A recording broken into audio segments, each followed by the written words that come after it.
Dream is S tier. I hate to break it to you. Well, no, but it's funny too, because like they'll say like, well, Technoblade had has like the point record or whatever, and it was like in the MCC. Well, no, he has like higher point average something, and he's been in more MCCs, and then the MCCs he were in, like there was a couple where they were like broken in points.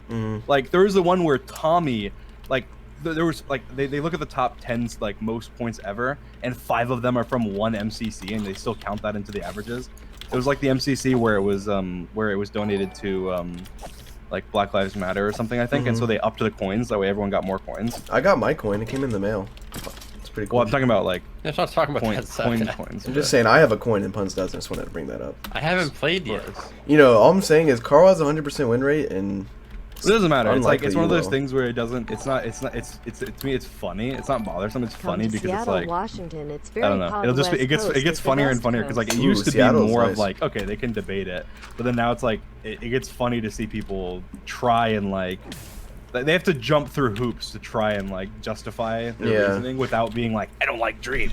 Like, they're like, well, I mean, technically he's never been on a nerfed team. I'm like, MCC's all unbalanced teams. Like every week they try and balance the teams as fair as they can be. Like, well, he hasn't been on a team with like crappy players. Like, no, my team generally performs better than other teams because I practice with my team. Because Dream ups his players. I reach out to my team and I give them tips and I teach, and we have strategies for different games, and so my teams end up doing better than most teams just because of the fact that I do that. And so even though they're balanced teams, like the reason why I've never had a team that's finished like 9th place or something is because of that. Like even if I was put on a team with like 3 really low tier players, like, give examples. Like 3 Carls. And like last event, like our team wasn't overpowered. Like our team was our team was not overpowered, dude. Like, okay, like literally, like Carl got like 1,300 points. Dude, just wasn't overpowered. If me and you didn't pop off in Sky Battle, we wouldn't have made it to No, if we didn't play, literally, listen, people really really undervalued how well we played our game modes that we were supposed to do good in. Yeah.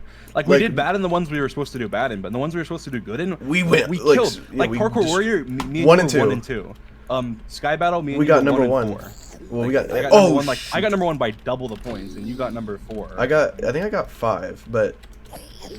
And, like, and our team was like number 1 by far. Oh yeah, by far. 1,000 more points. Like all the game modes we were supposed to go, like we were supposed to be like good at, not even necessarily number 1. We like crushed it, like number 1 by thousands of points.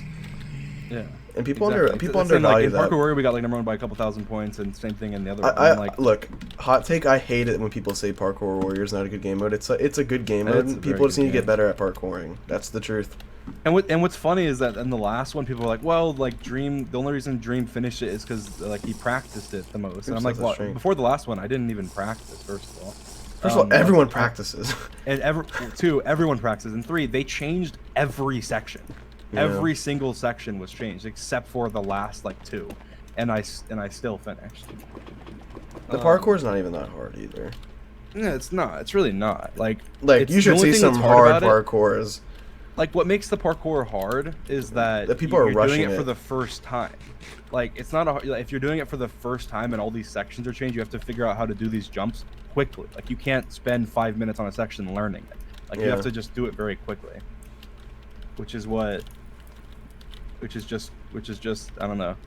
Yeah, I don't know. MCC it's so interesting because there's certain things like I feel like I don't know. I think my team will do better this week at some of the games that I usually do bad at, like build battle and stuff. Yeah, me too. My team is good at like team games. Yeah. But I feel like it's something where if you can rely on the more like PvP games and stuff, then you do that and you try and get as many points as you can in those games, like farm them in those games. Speaking of parkour, the thing is also that I think is that no one practices parkour in general. So when they come across a new jump, they only practice MC parkour and they just don't know how to deal with it. If they were just to practice parkour in general, they would know. Like I see a jump and I'm like, oh, I know how to do this jump. Yeah, exactly. So I think that's I remember when they made the change to the one jump when they had the iron doors. I mean, the iron trapdoors on the side, like, everyone got stuck there because, like, they only knew how to, basically, people who practice just the MCC parkour, they get stuck at a section for 10 minutes that they've never done because they've never done it before. They don't know other parkour jumps. They only know MCC parkour, which is very detrimental to them. And that's why, that is why Parkour Warrior ends up usually being some of the same 5 people up near the top, like me, you, Techno, Fruit, Pete, like, and something like Quig or Tapel maybe. Because like we know how to parkour. We know how to parkour. So even if they made a completely new course, I feel like the order would be exactly the same. Like if they made a completely new course, it'd be exactly the same. Yeah, you used to know life parkour back in the day, and that's what makes you good at it. Yeah. You used to just practice parkour, like that was just fun. It's just for you to go Dream around. also used a bunch of like angles and stuff to his advantage. I've been doing that recently. It helps me.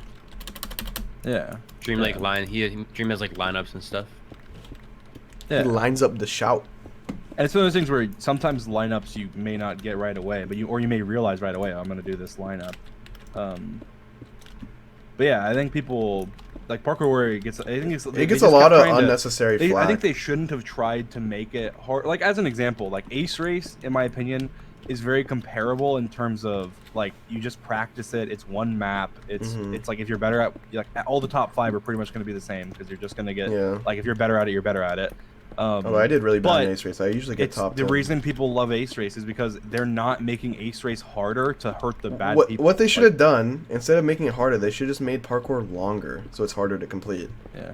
I mean, I think that because before I joined, nobody was really beating it. They wanted to try and like keep it like that, and that really ended up hurting it because. What's the problem with people completing Parkour Warrior? That's what I had a problem. I don't with. understand. Like, what is the problem? Like, there's no other game where they're like, like Pete's killing it in hole in the wall.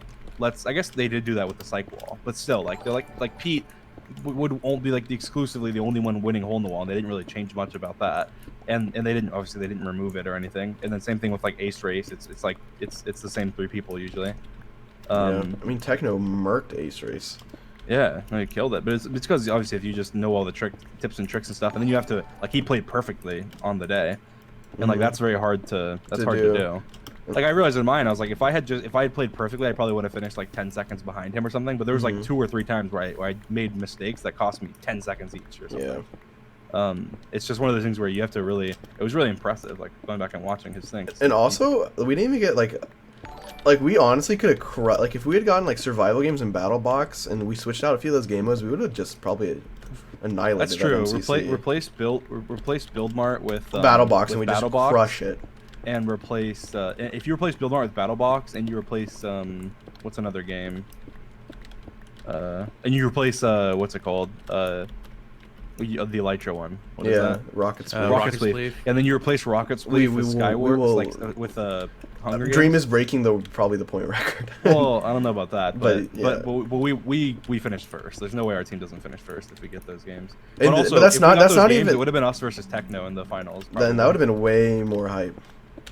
That would have been. It would have been so. That would have been like so hype. That's ever. Like Dream Team versus Techno. That's like what people. That's like what people literally like. That's like.